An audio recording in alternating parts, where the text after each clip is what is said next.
Alright, and we're back.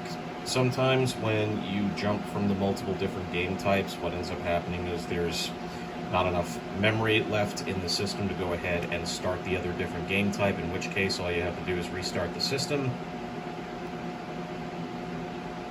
And I'm just waiting for the flashing hard drive. There we go. It's done. So let's go ahead and go back to PlayStation, because that's where we had left off at.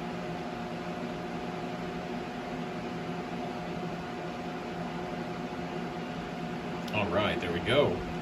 PlayStation format games.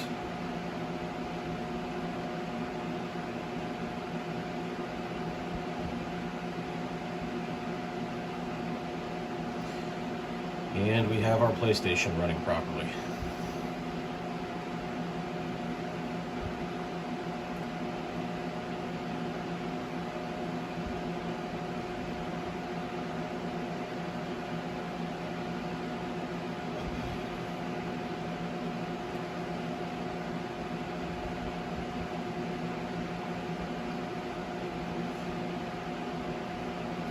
All right.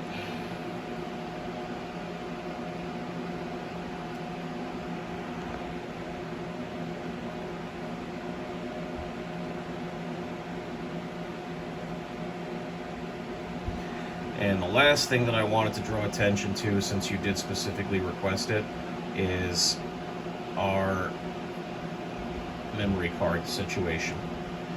You had requested that the PlayStation 1 memory card be set, to the first slot or whatnot, and I had said that I believe that there's two virtual card slots.